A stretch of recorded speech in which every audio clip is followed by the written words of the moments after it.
Welcome back, students. In the previous class, we will studied about first generation computers. What are the components are used in the first generation computers? Vacuum tubes are used in the first generation computers. In the second generation computers, transistors are used. This is the component of second generation of computers. Today we will discuss it with third generation of computers. What is the period of third generation computers? 1964 to 1971. In the third generation computers, used electronic component is integrated circuit. Short form is IC apostrophe S. IC is integrated circuits. This one is the integrated circuits. In the integrated circuits, desired number of components are there inside the circuit IC chip. This example, this electronic component used in the system board or system motherboard. ವಿದ್ಯಾರ್ಥಿಗಳೇ, ಮೂರನೇ ತಲೆಮಾರಿನ ಅಥವಾ ಮೂರನೇ ಪೀಳಿಗೆಯ ಕಂಪ್ಯೂಟರ್ಗಳಲ್ಲಿ ವಿದ್ಯುನ್ಮಾನ ಸಂಕೇತಗಳನ್ನು ಸಂಸ್ಕರಿಸಲು ಇಲ್ಲಿ ಇಂಟಿಗ್ರೇಟೆಡ್ ಸರ್ಕ್ಯೂಟ್ಸ್ಗಳನ್ನು ಬಳಕೆ ಮಾಡಲಾಗಿದೆ. ವಿದ್ಯಾರ್ಥಿಗಳೇ, 1958ರಲ್ಲಿ ಜಾಕ್ ಕಿಲ್ಬೆ ಎಂಬುವರು ಈ ಒಂದು ಉಪಕರಣವನ್ನು ಡಿಸೈನ್ ಮಾಡಿರೋಂಥದ್ದು. ವಿದ್ಯಾರ್ಥಿಗಳೇ, ಇಲ್ಲಿ ಪ್ರತಿಯೊಂದು ಸಂಸ್ಕರಣಾ ಕ್ರಿಯೆಗೆ 5 ನ್ಯಾನೋ ಸೆಕೆಂಡ್ಗಳು ಬೇಕಾಗ್ತಿತ್ತು. ವಿದ್ಯಾರ್ಥಿಗಳೇ, for example 10⁻⁻⁹ seconds are used in the one simple example to execute the simple example. ವಿದ್ಯಾರ್ಥಿಗಳೇ, ಥರ್ಡ್ ಜನರೇಷನಲ್ಲಿ ನಾವು ಡಿಸೈನ್ ಮಾಡಿದಂಥ ಕಂಪ್ಯೂಟರ್ ಮಾಡೆಲನ್ನು ನೋಡೋಣ. IBM 360 international business machines 360. Second one is PDP. These are the computer model used to design third generation of computers. What are the advantages of third generation computers? Better than first generation computers. ಮೂರನೇ ತಲೆಮಾರಿನ ಅಥವಾ ಮೂರನೇ ಪೀಳಿಗೆಯ ಕಂಪ್ಯೂಟರ್ಗಳು ಮೊದಲನೆಯ ಪೀಳಿಗೆಯ ಕಂಪ್ಯೂಟರ್ಗಿಂತಲೂ ಉತ್ತಮವಾಗಿ ಕಾರ್ಯನಿರ್ವಹಿಸಬಲ್ಲವು ಎನ್ನುವುದನ್ನು ಈ ವಿಧಾನಗಳಲ್ಲಿ ತಿಳ್ಕೋಬಹುದು. ವಿದ್ಯಾರ್ಥಿಗಳೇ, better than first generation computers. Combination of transistors, resistors and capacitors. ವಿದ್ಯಾರ್ಥಿಗಳೇ, ಒಂದಕ್ಕಿಂತ ಹೆಚ್ಚು ಕಾಂಪೊನೆಂಟ್ಗಳನ್ನು ನಮ್ಮ ಸಿಸ್ಟಮಿನ ಮದರ್ ಬೋರ್ಡಲ್ಲಿ ಕಾಣ್ತೀವಿ. ವಿದ್ಯಾರ್ಥಿಗಳೇ, ಇಲ್ಲಿ ಹೇಳಿರುವಂತೆ combination of transistors, resistors and then capacitors. ಪ್ರತಿಯೊಂದು ಎಲೆಕ್ಟ್ರಾನಿಕ್ ಕಾಂಪೊನೆಂಟ್ಗಳು ಅದರದ್ದೇ ಆದಂಥ ಕ್ರಿಯೆಗಳನ್ನು ಹೊಂದಿರ್ತವೆ. ವಿದ್ಯಾರ್ಥಿಗಳೇ, ನಮ್ಮ ಸಿಸ್ಟಮಿನ ಮದರ್ ಬೋರ್ಡಲ್ಲಿ ಈ ವಿಧಾನಗಳನ್ನೆಲ್ಲ ನಾವು ಅನುಸರಿಸಿದ್ದೇವೆ. Transistors, resistors and then capacitors.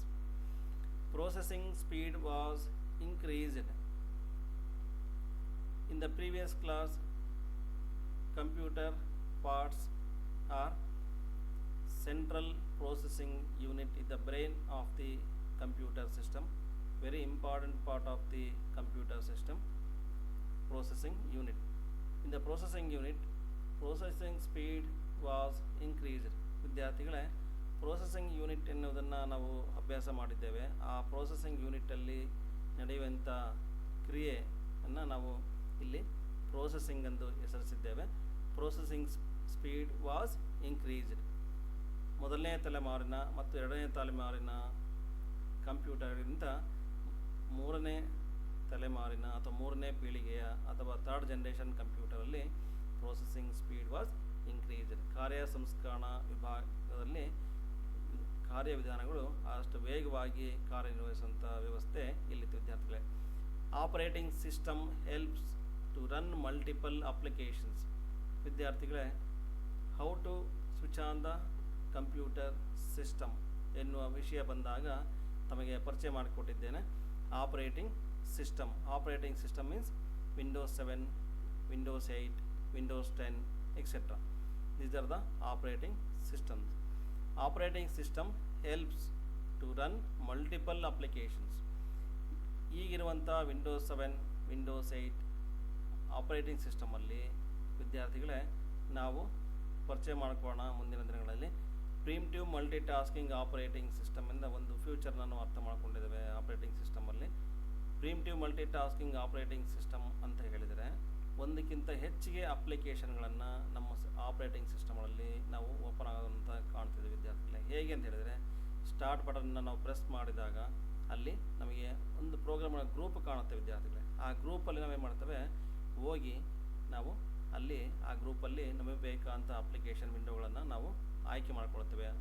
To choose which type of applications in the start button. ಮೊದಲೇ ಆಪರೇಟಿಂಗ್ ಸಿಸ್ಟಮ್ ರನ್ ಆಗುವಾಗ ಮೊದಲೇ ನಮಗೆ ಆ ಅಪ್ಲಿಕೇಶನ್ನಿನ ಪ್ರೋಗ್ರಾಮ್ಗಳ ಒಂದು ಫೈಲ್ಗಳು ಓಪನ್ ಆಗಿರ್ತವೆ ವಿದ್ಯಾರ್ಥಿಗಳೇ. ಹಾಗಾಗಿ ಅಲ್ಲಿ ನಾವು ಪ್ರಿಮಿಟಿವ್ ಮಲ್ಟಿ ಟಾಸ್ಕಿಂಗ್ ಅಪ್ಲಿಕೇಶನ್ಸ್ ಅಂತ ಕರಿತೇವೆ. ಇಲ್ಲಿ operating system helps to run multiple applications, ಒಂದಕ್ಕಿಂತ ಹೆಚ್ಚು ಅಪ್ಲಿಕೇಶನ್ಗಳನ್ನು ಇಲ್ಲಿ ಓಪನ್ ಮಾಡ್ಕೊಳ್ಳೋದಕ್ಕೆ ಅವಕಾಶ ಇದೆ ವಿದ್ಯಾರ್ಥಿಗಳೇ. ತಾವು ನೋಡಿರ್ಬೋದು, ಈಗಿನ ಆಪರೇಟಿಂಗ್ ಸಿಸ್ಟಮಲ್ಲಿ ಫಾರ್ ಎಕ್ಸಾಂಪಲ್ ನೀವು ಪೇಂಟ್ ಬ್ರಷನ್ನು ಓಪನ್ ಮಾಡ್ತೀರಿ.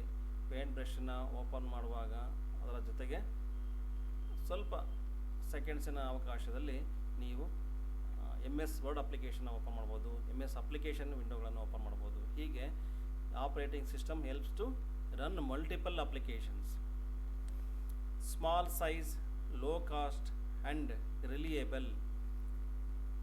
ಮೊದಲನೇ ತಲೆಮಾರಿನ ಮತ್ತು ಎರಡನೇ ತಲೆಮಾರಿನ ಕಂಪ್ಯೂಟರ್ಗಿಂತ ಸೈಜಲ್ಲಿ ಅಥವಾ ಗಾತ್ರದಲ್ಲಿ ಕಡಿಮೆ ಇದೆ ವಿದ್ಯಾರ್ಥಿಗಳೇ.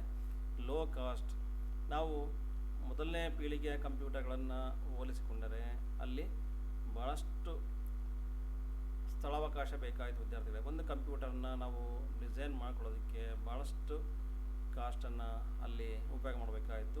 ಈ ಮೂರನೇ ಜನ್ರೇಷನ್ ಕಂಪ್ಯೂಟರ್ ಥರ್ಡ್ ಜನ್ರೇಷನ್ ಕಂಪ್ಯೂಟರಲ್ಲಿ ಸ್ವಲ್ಪ ನಾವು ಎಲೆಕ್ಟ್ರಾನಿಕ್ ಕಾಂಪೊನೆಂಟನ್ನು ಬಳಸ್ಕೊಂಡಿದ್ದೇವೆ, ಗಾತ್ರ ಚಿಕ್ಕದಾಗಿದೆ. ಹಾಗಾಗಿ ಲೋ ಕಾಸ್ಟ್ ಅಂತ ನಾವಿಲ್ಲಿ ಪರಿಚಯ ಮಾಡ್ಕೊಳ್ತೀವಿ ವಿದ್ಯಾರ್ಥಿಗಳೇ.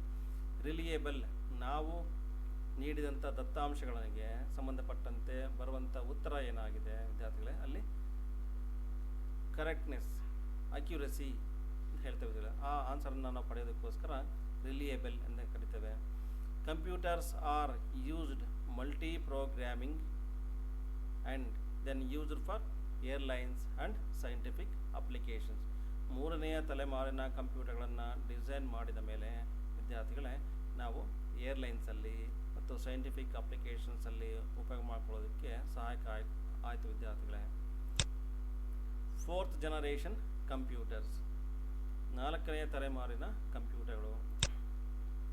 What is the period of fourth generation computers? 1971 to present generation. ವಿದ್ಯಾರ್ಥಿಗಳೇ, 1971ರಿಂದ ಇತ್ತೀಚೆಗೆ ಇರುವಂಥ ಈ ಸಂಶೋಧನೆಯನ್ನು ಫೋರ್ತ್ ಜನರೇಷನ್ ಕಂಪ್ಯೂಟರ್ಸ್ ಎಂದು ಇಲ್ಲಿ ಪರಿಚಯ ಮಾಡಿಕೊಡ್ತಾರೆ ವಿದ್ಯಾರ್ಥಿಗಳೇ. What are the components used in the fourth generation computers? Electronic component is micro processors. ಈ ಸೂಕ್ಷ್ಮ ಸಂಸ್ಕರಣಾ ಬಿಲ್ಲೆ ಅಂತ ಕರಿತೇವೆ ಕನ್ನಡದಲ್ಲಿ ವಿದ್ಯಾರ್ಥಿಗಳೇ. ಮೈಕ್ರೋ ಪ್ರೊಸೆಸರ್ ಚಿಪ್ ವಿದ್ಯುನ್ಮಾನ ಸಂಕೇತಗಳನ್ನು ಸಂಸ್ಕರಿಸಲು ಬಳಕೆ ಮಾಡಿಕೊಳ್ಳಲಾಯಿತು ವಿದ್ಯಾರ್ಥಿಗಳೇ. ಇಲ್ಲಿ ಪ್ರತಿ ಒಂದು ಸಂಸ್ಕರಣಾ ಕ್ರಿಯೆಗೆ 10⁻⁹ to 10⁻12 ನ್ಯಾನೋ ಸೆಕೆಂಡ್ಸ್. ವಿದ್ಯಾರ್ಥಿಗಳೇ, ನಾವೊಂದು ದತ್ತಾಂಶಗಳನ್ನು ನೀಡಿದಾಗ ಅಥವಾ ಇನ್ಸ್ಟ್ರಕ್ಷನ್ಸನ್ನು ನಾವು ಫೀಡ್ ಮಾಡಿದಾಗ ನಮಗೆ ತೆಗೆದುಕೊಳ್ಳುವಂಥ ಸಮಯ ಎಷ್ಟಾಗ್ತದೆ ವಿದ್ಯಾರ್ಥಿಗಳೇ? 10⁻⁻12 ನ್ಯಾನೋ ಸೆಕೆಂಡ್ಸ್. ಒಂದು ಸೆಕೆಂಡ್ಗಿಂತ ಕಡಿಮೆ ಅವಕಾಶದಲ್ಲಿ ನಮಗೆ ಉತ್ತರಗಳು ಸಿಗ್ತದೆ ವಿದ್ಯಾರ್ಥಿಗಳೇ. ಇಲ್ಲಿ ಈ ಉಪಖಂಡದಲ್ಲಿ ಸೆಮಿಕಂಡಕ್ಟರ್ ಡಿವೈಸಸ್ ಮೆಮೊರಿ ಅಂತ ಕರಿತೀವಿ ವಿದ್ಯಾರ್ಥಿಗಳೇ. ಈ ಎಕ್ಸಾಂಪಲನ್ನು ಇಲ್ಲಿ ಎಲೆಕ್ಟ್ರಾನಿಕ್ ಕಾಂಪೊನೆಂಟನ್ನು ಮೈಕ್ರೋ ಪ್ರೊಸೆಸರ್ ಎಂದು ಕರೆದಿದ್ದೇವೆ. This one is the micro processor used in computer system. ಈ ಪಾರ್ಟನ್ನು ನಾವು ನಮ್ಮ ಸಿಸ್ಟಮಿನ ಸಿ ಪಿ ಯು ಭಾಗ ಅಥವಾ ಸಿ ಪಿ ಯು ಕ್ಯಾಬಿನೆಟ್ಟಿನ ಒಳಭಾಗದಲ್ಲಿ ಮದರ್ ಬೋರ್ಡ್ ಅಂತ ನಾವು ಡಿಸೈನ್ ಮಾಡಿದ ವಿದ್ಯಾರ್ಥಿಗಳೇ, ಆ ಮದರ್ ಬೋರ್ಡಲ್ಲಿ ಈ ಭಾಗವನ್ನು ಮುಖ್ಯವಾಗಿ ನಾವು ಕೂರಿಸುತ್ತೇವೆ. This the micro processor, very important part of the computer system. This one is the brain of the computer system or heart of the computer system. Computer model: International Business Machines 370, PC Personal Computer 360, 386, Personal Computer 486, and then Pentium series. Pentium series ಅಲ್ಲಿ ವಿದ್ಯಾರ್ಥಿಗಳೇ Pentium 1, Pentium 2, Pentium 3. ಈಗ ನಾವು ಇತ್ತೀಚಿನ ದಿನಗಳಲ್ಲಿ ಅಥವಾ ಪ್ರಸ್ತುತ ದಿನಗಳಲ್ಲಿ ಉಪಯೋಗ ಮಾಡ್ಕೊಳ್ತಿರೋಂಥದ್ದು ಪೆಂಟಿಯಮ್ ಸೀರೀಸ್ ಸಿಸ್ಟಮ್ಗಳನ್ನು ಬಳಕೆ ಮಾಡ್ಕೊಳ್ತೇವೆ. ಆದರೆ ಇಂಟೆಲ್ ಕಂಪನಿಯ ಪ್ರಕಾರ i3, i5, i7 ಎನ್ನುವ ಮೈಕ್ರೋ ಪ್ರೊಸೆಸರ್ಗಳನ್ನು ಇವತ್ತಿನ ಮಾರ್ಕೆಟಲ್ಲಿ ನಾವು ಕಾಣ್ತಿದ್ದೇವೆ ವಿದ್ಯಾರ್ಥಿಗಳೇ. 4th generation computers advantages: more powerful and reliable than previous generation computers. ಹಿಂದಿನ ತಲೆಮಾರಿನ ಅಥವಾ 3rd generation ಕಂಪ್ಯೂಟರ್ಗಿಂತ ಉತ್ತಮ ಕ್ರಿಯೆಗಳನ್ನು ನಿರ್ವಹಿಸಬಲ್ಲವು ಮತ್ತು small in size. 3rd generation ಕಂಪ್ಯೂಟರ್ಗಿಂತಲೂ ಸೈಜಲ್ಲಿ ಕಡಿಮೆ ಅಥವಾ ಗಾತ್ರದಲ್ಲಿ ಕಡಿಮೆ ಇದೆ ವಿದ್ಯಾರ್ಥಿಗಳೇ. Micro processors has thousands of integrated circuits. Micro ಪ್ರೊಸೆಸರ್ನ ಡಿಸೈನ್ ಮಾಡಿರೋಂಥ ಕಾಂಪೊನೆಂಟನ್ನು ನಾವು ನೋಡಿದ್ದೇವೆ ವಿದ್ಯಾರ್ಥಿಗಳೇ. ಅದರಲ್ಲಿ thousands of integrated circuits I C ಚಿಪ್ಗಳನ್ನು ಅಲ್ಲಿ ಉಪಯೋಗ ಮಾಡಿದ್ದೇವೆ. ಆ ಮೈಕ್ರೋ ಪ್ರೊಸೆಸರ್ನ ಭಾಗದಲ್ಲಿ ಒಳಭಾಗದಲ್ಲಿ ನೋಡಿದರೆ ಗೊತ್ತಾಗುತ್ತೆ ವಿದ್ಯಾರ್ಥಿಗಳೇ, ಅಲ್ಲಿ ಎಷ್ಟು thousands of integrated circuits were built on to a single silicon chip. ಅದರಲ್ಲಿ ಸಾವಿರಾರು ಇಂಟಿಗ್ರೇಟೆಡ್ ಸರ್ಕ್ಯೂಟ್ಸ್ಗಳನ್ನು ನಾವು ಅಲ್ಲಿ ಉಪಯೋಗ ಮಾಡುತ್ತೇವೆ ವಿದ್ಯಾರ್ಥಿಗಳೇ. The first microprocessor was introduced Intel 4004 in 1971. Micro processor ಎನ್ನುವ ಎಲೆಕ್ಟ್ರಾನಿಕ್ ಕಾಂಪೊನೆಂಟನ್ನು ಪ್ರಪ್ರಥಮ ಬಾರಿಗೆ ಇಂಟೆಲ್ ಕಂಪನಿ 4004 1971ನಲ್ಲಿ ಮೊದಲು ಆವಿಷ್ಕಾರಗೊಳ್ತು ವಿದ್ಯಾರ್ಥಿಗಳೇ. ಈಗಿನ ಪ್ರೊಸೆಸರ್ ಯಾವ ಸ್ಪೀಡ್ ಇದೆ, ಯಾವ ಮದರ್ ಬೋರ್ಡಲ್ಲಿ ನಾವು ಪ್ರೊಸೆಸರ್ಗಳನ್ನು ಕೂರಿಸ್ಬೋದು ಒಂದು ವಿಧಾನವನ್ನು ನಾವು ತಿಳಿಬೇಕಾಗುತ್ತೆ ವಿದ್ಯಾರ್ಥಿಗಳೇ. ಇನ್ 1981 IBM system and 1984 apple systems are introduced. ಈ ತಲೆಮಾರಿನ ಕಂಪ್ಯೂಟರ್ಗಳಲ್ಲಿ ನಾವು ಇಂಟರ್ನ್ಯಾಷನಲ್ ಬಿಸ್ನೆಸ್ ಮಷಿನ್ಸ್ ಎನ್ನುವ ಕಂಪನಿ ಈ ಸಿಸ್ಟಮ್ಗಳನ್ನು ಮುಖ್ಯವಾಗಿ ಡಿಸೈನ್ ಮಾಡ್ತಾರೆ ವಿದ್ಯಾರ್ಥಿಗಳೇ. ಒಂದು IBM systems and then Apple systems are to design type of computers are designed. Network technology was introduced first time in the 4th generation computers. ವಿದ್ಯಾರ್ಥಿಗಳೇ, ನಾವು ಮೊಬೈಲ್ ನೆಟ್ವರ್ಕನ್ನು ಕೇಳಿದ್ದೇವೆ ಮತ್ತು ಕಂಪ್ಯೂಟರಲ್ಲಿಯೂ ಸಹ ನಮಗೆ ನೆಟ್ವರ್ಕನ್ನು ನಾವು ಕಾಣ್ತೇವೆ ವಿದ್ಯಾರ್ಥಿಗಳೇ. ಹೇಗೆ ಅಂತ ಹೇಳಿದರೆ, ನಮ್ಮ ಬ್ಯಾಂಕ್ಗಳಲ್ಲಿ ಅಥವಾ ಕ್ಲಾಸ್ ಸೆಂಟರ್ಸಲ್ಲಿ, ಸ್ಕೂಲ್ಸಲ್ಲಿ, ಯೂನಿವರ್ಸಿಟೀಸಲ್ಲಿ, ಕಾಲೇಜ್ಗಳಲ್ಲಿ ಈ ನೆಟ್ವರ್ಕ್ ಸಿಸ್ಟಮನ್ನು ಮುಖ್ಯವಾಗಿ ಬಳಕೆ ಮಾಡ್ಕೊಳ್ತೀವಿ ವಿದ್ಯಾರ್ಥಿಗಳೇ. ಅವು ಹೇಗಿರ್ತವೆ? Local area network, LAN, wide area network, and then etc. These are the types of networks in the computer system. ವಿದ್ಯಾರ್ಥಿಗಳೇ, ನೆಟ್ವರ್ಕನ್ನು ನಾವು ಬಳಕೆ ಮಾಡ್ಕೊಳ್ಳೋದ್ರಿಂದ ನಾವು ಫೈಲ್ಗಳನ್ನು ಶೇರ್ ಮಾಡ್ಬೋದು, ಪ್ರಿಂಟೌಟ್ ತಗೊಳ್ಬೋದು, ಅಥವಾ ಎಲ್ಲೋ ದೂರದಲ್ಲಿರುವಂಥ ಸರ್ವರಿಂದ ನಾವು ಇದ್ದ ಸ್ಥಳದಲ್ಲಿ ನಮ್ಮ ಫೈಲ್ಗಳನ್ನು ಓಪನ್ ಮಾಡ್ಕೊಳ್ಳೋಂಥ ವ್ಯವಸ್ಥೆ ನಾವು ಬ್ಯಾಂಕ್ಗಳಲ್ಲಿ ಕಾಣ್ತಿದ್ದೆ ವಿದ್ಯಾರ್ಥಿಗಳೇ. ಹಾಗಾಗಿ network technology very important thing in the today computer system. Example, development of GUI graphical user interface features. ವಿದ್ಯಾರ್ಥಿಗಳೇ, ವಿಂಡೋಸ್ 7, ವಿಂಡೋಸ್ 8 ಈ ಆಪರೇಟಿಂಗ್ ಸಿಸ್ಟಮ್ಗಳನ್ನು ನಾವು ಗ್ರಾಫಿಕಲ್ ಯೂಸರ್ ಇಂಟರ್ಫೇಸ್, ಅಲ್ಲಿ ಗ್ರಾಫಿಕಲ್ ಅಂತ ಹೇಳಿದರೆ ನಮಗೆ ಒಂದಕ್ಕಿಂತ ಹೆಚ್ಚು ಐಕಾನ್ಗಳನ್ನು ನಮ್ಮ ಸಿಸ್ಟಮಿನ ಡೆಸ್ಕ್ಟಾಪ್ಸ್ಗಳಲ್ಲಿ ಕಾಣ್ತೇವೆ ವಿದ್ಯಾರ್ಥಿಗಳೇ. User interface means to communication between user and other electronic devices, input devices. ವಿದ್ಯಾರ್ಥಿಗಳೇ, ಅಲ್ಲಿ ಗ್ರಾಫಿಕಲ್ ಫಾರ್ಮ್ ಅಂತ ಹೇಳಿದರೆ ಐಕಾನ್ಗಳಿದ್ದಾವೆ. ನಮಗೆ ಬೇಕಾದಂಥ ಐಕಾನ್ಗಳನ್ನು ನಾವು ಮೌಸ್ ಮುಖಾಂತರ ಅವುಗಳನ್ನು ಸೆಲೆಕ್ಟ್ ಮಾಡಿಕೊಂಡು ವಿಂಡೋಗಳನ್ನು ಓಪನ್ ಮಾಡ್ಕೊಳ್ಳೋಂಥ ವಿಧಾನಕ್ಕೆ ನಾವು GUI ನಾವು ಉಪಯೋಗ ಮಾಡ್ತಿರೋಂಥ ಆಪರೇಟಿಂಗ್ ಸಿಸ್ಟಮನ್ನು ಈ ರೀತಿ ವಿಧಾನದಲ್ಲಿ ನಾವು ಕರಿತೇವೆ ವಿದ್ಯಾರ್ಥಿಗಳೇ, graphical user interface, example of operating system. ಇಲ್ಲಿ ಡೆವಲಪ್ಮೆಂಟ್ ಆಫ್ GUI ಫ್ಯೂಚರ್ಸ್ ಅಂತ ಹೇಳಿದ ವಿದ್ಯಾರ್ಥಿಗಳೇ. ಆ ರೀತಿ ಈಗ ನಾವು ವಿಂಡೋಸ್ 7, ವಿಂಡೋಸ್ 8, ವಿಂಡೋಸ್ 10 ಆಪರೇಟಿಂಗ್ ಸಿಸ್ಟಮನ್ನು ನಾವು ಈಗ ತಮಗೆ ಚಿತ್ರದ ಮೂಲಕ ಅಂತ ತೋರಿಸ್ಕೊಡಿದ್ವಿ ವಿದ್ಯಾರ್ಥಿಗಳೇ. ಆ ರೀತಿ ಆಪರೇಟಿಂಗ್ ಸಿಸ್ಟಮನ್ನು ಮುಖ್ಯವಾಗಿ ಇಲ್ಲಿ ಡೆವಲಪ್ ಮಾಡಿದ್ದಾರೆ ಅಂತ ತಮಗೆ ಇಲ್ಲಿ ಹೇಳ್ತಿದ್ದಾರೆ. All types of high level language can be used in this type of computers. High level language means ಉನ್ನತ ಮಟ್ಟದ ಭಾಷೆಗಳು ಅಂತ ಕರಿತೀವಿ ವಿದ್ಯಾರ್ಥಿಗಳೇ. Human understandable language, for example C++. ಪ್ರಥಮ PUC ಈ ಪಠ್ಯದಲ್ಲಿ ಮುಂದಿನ ತರಗತಿಗಳಲ್ಲಿ ನೀವು ಹೈ ಲೆವೆಲ್ ಲ್ಯಾಂಗ್ವೇಜ್ C++ ಪ್ರೋಗ್ರಾಮನ್ನು ಅಭ್ಯಾಸ ಮಾಡ್ತಾರೆ ವಿದ್ಯಾರ್ಥಿಗಳೇ. ಈ 4th ಜನರೇಷನ್ ಕಂಪ್ಯೂಟರಲ್ಲಿ ನಾವು ಹೈ ಲೆವೆಲ್ ಲ್ಯಾಂಗ್ವೇಜ್ ಪ್ರೋಗ್ರಾಮ್ಗಳನ್ನು ಮುಖ್ಯವಾಗಿ ಇಲ್ಲಿ ಬಳಸಿಕೊಳ್ಳಲಾಯಿತು ವಿದ್ಯಾರ್ಥಿಗಳೇ. Last one is 5th generation computers. Modern computers 1990 onwards, 1990ರ ನಂತರ ಬಂದಿರುವಂಥ ಈಗ ಕಂಪ್ಯೂಟರ್ಗಳನ್ನು ನಾವು ಇಲ್ಲಿ ಅಭ್ಯಾಸ ಮಾಡೋಣ. 5th generation computers. These computers are much faster than other generation of computers. ನಾವು ಇಲ್ಲಿಯವರೆಗೂ ಫಸ್ಟ್ ಜನರೇಷನ್ಸು 4th ಜನರೇಷನ್ ಕಂಪ್ಯೂಟರ್ಸ್ ಫ್ಯೂಚರ್ಸನ್ನು ಅಭ್ಯಾಸ ಮಾಡಿದ ವಿದ್ಯಾರ್ಥಿಗಳೇ. ಅದಕ್ಕಿಂತಲೂ ಭಿನ್ನವಾಗಿ ಇರುವಂಥ ಈ 5th ಜನರೇಷನ್ ಕಂಪ್ಯೂಟರಲ್ಲಿ ಹೇಗಿದೆ ನೋಡೋಣ ವಿದ್ಯಾರ್ಥಿಗಳೇ. It is easier to repair these computers.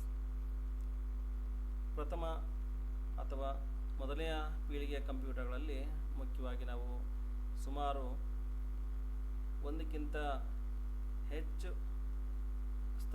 ಮನೆಗಳ ಅಥವಾ ಹೌಸ್ಗಳ ಸ್ಥಳಾವಕಾಶನ ಬಳಸ್ಕೊಂಡಿದ್ವಿ ವಿದ್ಯಾರ್ಥಿಗಳೇ, ಅಥವಾ ಕಂಪಾರ್ಟ್ಮೆಂಟ್ ಬಳಸ್ಕೊಂಡಿದ್ದೇವೆ. ಅಲ್ಲಿ ಒಂದು ಕೇಬಲ್ ಏನೋ ಪ್ರಾಬ್ಲಮ್ ಆದರೆ ನಾವು ಅವುಗಳನ್ನು ಹುಡುಕಾಡಬೇಕಾಯಿತು, ಪರೀಕ್ಷೆ ಮಾಡಬೇಕಾಯಿತು, ಸರಿ ಮಾಡಬೇಕಾಯಿತು. ಇಂಥ ಸಮಸ್ಯೆಗಳು ಆ ಮೊದಲನೇ ಕಂಪ್ಯೂಟರ್ ಪೀಳಿಗೆಗಳಲ್ಲಿ ಇದ್ದು ವಿದ್ಯಾರ್ಥಿಗಳೇ. ಈಗಿನ ಸಿಸ್ಟಮ್ಗಳಲ್ಲಿ ನಾವು ಚಿಕ್ಕ ಗಾತ್ರದ ಸಿಸ್ಟಮ್ಗಳನ್ನು ನೋಡ್ಕೊಳ್ತಿದ್ದೇವೆ. ಅದರಲ್ಲಿ ನಾವು ಈಸಿಯಾಗಿ ಯಾವ ಕಾಂಪೋನೆಂಟಿನ ಭಾಗ ಪ್ರಾಬ್ಲಮ್ ಇರುತ್ತೆ ಅನ್ನೋದನ್ನು ಈಸಿಯಾಗಿ ನಾವು ಸರ್ಚ್ ಮಾಡ್ಬೋದು ವಿದ್ಯಾರ್ಥಿಗಳೇ. It is easier to repair these computers. These computers are much smaller in size than other generation of computers. ನಾವು ಕಂಪ್ಯೂಟರ್ಗಳನ್ನು ಪ್ರತಿನಿತ್ಯ ಎಲ್ಲ ಇಲಾಖೆಯ ಅಥವಾ ಎಲ್ಲ ಕಚೇರಿಗಳ ಸ್ಥಳಗಳಲ್ಲಿ ಕಂಪ್ಯೂಟರ್ಗಳನ್ನು ಬಳಕೆ ಮಾಡೋದು ನೋಡಿದ್ದೀವಿ ವಿದ್ಯಾರ್ಥಿಗಳೇ. ಆದರೆ ಲ್ಯಾಪ್ಟಾಪ್ ಇದೆ ಮತ್ತು ಅಂಗೈಗೆಲ್ಲ ಕಂಪ್ಯೂಟರ್ಗಳನ್ನು ನೋಡಿದ್ದೇವೆ. ಇನ್ನು ಚಿಕ್ಕ ಟ್ಯಾಬ್ಲೆಟ್ ಟೈಪ್ ಕಂಪ್ಯೂಟರ್ಗಳನ್ನು ನೋಡಿದ್ದೇವೆ. ಹೀಗೆ ಒಂದಕ್ಕಿಂತ ಹೆಚ್ಚು ವಿಧವಾದಂಥ ಕಂಪ್ಯೂಟರ್ಗಳನ್ನು ನಾವಿಲ್ಲಿ ಬಳಕೆ ಮಾಡ್ಕೊಳ್ತೀವಿ ವಿದ್ಯಾರ್ಥಿಗಳೇ. ಅವೆಲ್ಲವೂ ಸಹ ಒಂದು ಗಾತ್ರದಲ್ಲಿ ಬದಲಾವಣೆ ಇದೆ. ಹಾಗಾಗಿ ನಾವು 4th ಜನರೇಷನ್ ಫ್ಯೂಚರಲ್ಲಿ ಈ ರೀತಿಯಾದಂಥ ಕಂಪ್ಯೂಟರ್ಗಳನ್ನು ಬಳಕೆ ಮಾಡ್ಕೊಳ್ತೇವೆ. They are portable and easy to handle. Portable means ವಿದ್ಯಾರ್ಥಿಗಳೇ, ನಿಮ್ಮ ಮನೆಗಳಲ್ಲಿ ಮೊದಲು ದೊಡ್ಡ ಗಾತ್ರದ ಟಿವಿಗಳಿರ್ತಾಯಿದ್ವು. ಈಗ ಚಿಕ್ಕದಾದಂಥ ಟಿವಿಗಳನ್ನು ನಾವು ನೋಡ್ತಿದ್ದೇವೆ ವಿದ್ಯಾರ್ಥಿಗಳೇ. For example TFT, LCD, LED ಈ ರೀತಿಯಾದಂಥ ಟಿವಿಗಳನ್ನು ನಾವು ಕಾಣ್ತಿದ್ದೇವೆ. ಈಗ ಬಂದಿರೋಂಥ ಆ ಟಿವಿಗಳನ್ನು ನಾವು ಒಂದು ಸ್ಥಳದಿಂದ ಇನ್ನೊಂದು ಸ್ಥಳಕ್ಕೆ ವೇಗವಾಗಿ ಅವುಗಳನ್ನು ನಾವು ಸ್ಥಳಾಂತರಿಸಬಹುದು. ನಮ್ಮ ಕಂಪ್ಯೂಟರ್ಗಳನ್ನು ಅಷ್ಟೇ ವಿದ್ಯಾರ್ಥಿಗಳೇ. ನಾವು ಲ್ಯಾಪ್ಟಾಪ್ ಇದೆ, ಲ್ಯಾಪ್ಟಾಪನ್ನ ನಮ್ಮ ಜೊತೆಗೆ ನಮ್ಮ ಕಾರಲ್ಲಿ ನಮ್ಮ ಯಾವ ಸ್ಥಳದಲ್ಲ ಬೇಕಾದ್ರೆ ನೀವು ಅದನ್ನು ಉಪಯೋಗ ಮಾಡ್ಕೋಬೋದು. ನಾವು ಒಂದು ಸೂಟ್ ಕೇಸ್ ಥರ ಚಿಕ್ಕದಾಗಿ ಅದನ್ನು ಮುಖ್ಯವಾಗಿ ಇಟ್ಕೊಂಡು ನಾವು ಹ್ಯಾಂಡಲ್ ಮಾಡಿ ಯೂಸ್ ಮಾಡ್ಬೋದು ವಿದ್ಯಾರ್ಥಿಗಳೇ. ಒಂದು ಸ್ಥಳದಿಂದ ಇನ್ನೊಂದು ಸ್ಥಳಕ್ಕೆ ನಾವು ತಗೊಂಡೋಗಿ ಆ ಕಂಪ್ಯೂಟರ್ಗಳನ್ನು ವರ್ಕ್ ಮಾಡ್ಕೊಳ್ತೇವೆ. ಹಾಗಾಗಿ portable, they are portable and easy to handle. Development of true artificial intelligence. ವಿದ್ಯಾರ್ಥಿಗಳೇ, ಆರ್ಟಿಫಿಷಿಯಲ್ ಇಂಟೆಲಿಜೆನ್ಸ್ ಅಂತ ಹೇಳಿದರೆ ತಮಗೆ ತೋರಿಸ್ತಿರೋಂಥ ಈ ರೋಬಾಟ್ ಏನಿದೆ, ಮನುಷ್ಯನ ಆ್ಯಕ್ಟಿವಿಟೀಸ್ ಏನಿದೆ, ಹ್ಯೂಮನ್ಸ್ ಆ್ಯಕ್ಟಿವಿಟೀಸ್ ಏನಿದೆ, ಆ ರೀತಿಯೇ ಹೋಲುವಂಥ ಈ ಪ್ರೋಗ್ರಾಮ್ಗಳನ್ನು ಮಾಡುವಂಥ ವಿಧಾನಗಳನ್ನು ಈ ಜನ್ರೇಷನ್ಸಲ್ಲಿ ನಾವು ಕಾಣ್ತೀವಿ ವಿದ್ಯಾರ್ಥಿಗಳೇ. Development of artificial intelligence using ರೋಬಾಟ್ಸ್. ಈ ರೋಬಾಟ್ಗಳಲ್ಲಿ ನಾವು ಸರ್ಟನ್ ಪ್ರೋಗ್ರಾಮ್ಗಳನ್ನು ಉಪಯೋಗ ಮಾಡ್ತೇವೆ ವಿದ್ಯಾರ್ಥಿಗಳೇ. ಇಂದಿನ ಫ್ಯಾಕ್ಟರಿಗಳಲ್ಲಿ, ದೊಡ್ಡ ದೊಡ್ಡ ಫ್ಯಾಕ್ಟರಿಗಳಲ್ಲಿ ನಾವು ಮಾನವನ ಬದಲಾಗಿ ಈ ರೋಬಾಟ್ಗಳನ್ನು ಉಪಯೋಗ ಮಾಡಿಕೊಂಡು ನಾವೇನು ಮಾಡ್ತಿದ್ದೇವೆ, ಇವತ್ತು ಒಂದು ಪ್ರಾಡಕ್ಟನ್ನು ತಯಾರು ಮಾಡ್ತಿದ್ದೇವೆ ವಿದ್ಯಾರ್ಥಿಗಳೇ. 10 ಜನ ಮಾಡುವಂಥ ಕೆಲಸವನ್ನು ಒಂದು ರೋಬಾಟ್ ಮಾಡುತ್ತೆ ಅಂತ ನಾವು ತಿಳ್ಕೊಂಡಿದ್ದೇವೆ. ಆ ವಿಧಾನವನ್ನು ಈಗ ನಾವು ಈ 5th ಜನ್ರೇಷನಲ್ಲಿ ಕಾಣ್ತಿದ್ದೇವೆ ವಿದ್ಯಾರ್ಥಿಗಳೇ. ಅಡ್ವಾನ್ಸ್ಮೆಂಟ್ ಇನ್ ಸೂಪರ್ ಕಂಡಕ್ಟರ್ ಟೆಕ್ನಾಲಜಿ. ಈ ಬಂದಿರೋಂಥ ನಮ್ಮ ಕಂಪ್ಯೂಟರ್ನ ಎಲೆಕ್ಟ್ರಾನಿಕ್ ಕಾಂಪೊನೆಂಟ್ಗಳಲ್ಲಿ ಮುಖ್ಯವಾಗಿ ಸೂಪರ್ ಕಂಡಕ್ಟರ್ ಟೆಕ್ನಾಲಜಿ ಅದನ್ನು ಬಳಸಿಕೊಂಡು ಇನ್ನೂ ಹೆಚ್ಚಿನ ಕಾರ್ಯವೇಗವನ್ನು ಮಾಡಿಕೊಳ್ಳುವಂಥದ್ದು ಮತ್ತು ಸಂಗ್ರಹಣಾ ವಿಭಾಗಗಳನ್ನು, ಹೀಗೆ ಒಂದಕ್ಕಿಂತ ಹೆಚ್ಚು ಕಾಂಪೊನೆಂಟ್ಗಳನ್ನು ಯೂಸ್ ಮಾಡಿಕೊಂಡು ಸುಲಭವಾಗಿ ವೇಗವಾಗಿ ವರ್ಕ್ ಮಾಡೋಂಥ ಕಾರ್ಯಪ್ರವೃತ್ತಿಯನ್ನು ನಾವು ನೋಡ್ತಿದ್ದೀವಿ ವಿದ್ಯಾರ್ಥಿಗಳೇ. These are the examples of first generation computers to 5th generation computers. ವಿದ್ಯಾರ್ಥಿಗಳೇ, ನಾವು ನಿಮ್ಮ ಆನ್ಲೈನ್ ಎಕ್ಸಾಮಲ್ಲಿ 5 ಅಂಕದ ಪ್ರಶ್ನೆ ಕೇಳಬಹುದು ಅಥವಾ 3 ಅಂಕದ ಪ್ರಶ್ನೆಯನ್ನು ಕೇಳ್ಬೋದು ವಿದ್ಯಾರ್ಥಿಗಳೇ. 3 ಅಂಕದ ಪ್ರಶ್ನೆಯನ್ನು ಕೇಳಿದರೆ ನಾವು ಒಂದು ಜನ್ರೇಷನ್ ಬಗ್ಗೆ ನಮಗೆ ಉತ್ತರ ಬರೆಯೋದಕ್ಕೆ ಕೇಳ್ತೀವಿ ವಿದ್ಯಾರ್ಥಿಗಳೇ. ಆಗ ನೀವು for example first generation right A note on first generation computers ಎಂದು ಪ್ರಶ್ನೆಯನ್ನು ಕೇಳಿದರೆ ಅದು 3 ಅಂಕದ ಪ್ರಶ್ನೆಯಾಗಿಯೂ ಇರುತ್ತದೆ. ಅಲ್ಲಿ ನೀವು period, electronic component, what are the features used in the first generation computer, ಇಷ್ಟು ಕಾನ್ಸೆಪ್ಟನ್ನು ನೀವು ಬರೆದರೆ ಸಾಕು ವಿದ್ಯಾರ್ಥಿಗಳೇ. 5 ಅಂಕದ ಪ್ರಶ್ನೆಯಾಗಿ explain briefly generation of computers ಎಂದು ಪ್ರಶ್ನೆಯನ್ನು ಕೇಳಿದರೆ ನೀವು 5 ಜನರೇಷನಿನ ಬಗ್ಗೆ ಇಲ್ಲಿ ಉತ್ತರವನ್ನು ಬರೀಬೇಕು ವಿದ್ಯಾರ್ಥಿಗಳೇ. ಆಗ ಪ್ರತಿ ಜನ್ರೇಷನಲ್ಲಿ ನಾವು ಉಪಯೋಗ ಮಾಡಿದಂಥ period, electronic component and then any 2 features in the each generations. ಒಂದೊಂದು ಜನ್ರೇಷನಲ್ಲಿ 2 ಫ್ಯೂಚರ್ಗಳನ್ನು ಮುಖ್ಯವಾಗಿ ನೀವು ಬರೆದ್ರೆ ಆಯಿತು ವಿದ್ಯಾರ್ಥಿಗಳೇ. ಪೀರಿಯಡ್ ಬರೀಬೇಕು, ಎಲೆಕ್ಟ್ರಾನಿಕ್ ಕಾಂಪೊನೆಂಟ್ ಬರೀಬೇಕು, ಯಾವ್ದಾದ್ರು ಒಂದು ಮಾಡೆಲನ್ನು ನೀವು ಬರೆದು ನೆಕ್ಸ್ಟು ಅಡ್ವಾಂಟೇಜನ್ನು ಯಾವ್ದಾದ್ರು 2 ಅಡ್ವಾಂಟೇಜನ್ನು ನೀವು ಬರೆದ್ರೆ ಇಲ್ಲಿ ನಾವು 5 ಅಂಕಗಳನ್ನು ನೀಡಲಾಗುತ್ತೆ ವಿದ್ಯಾರ್ಥಿಗಳೇ. ಪ್ರತಿ ಜನ್ರೇಷನಲ್ಲೂ ನಾನು ಈಗ ಹೇಳಿದಂಥ ಕಾನ್ಸೆಪ್ಟನ್ನು ಬರೆದ್ರೆ 5 ಅಂಕ ಇರ್ತವೆ ವಿದ್ಯಾರ್ಥಿಗಳೇ. Thank you for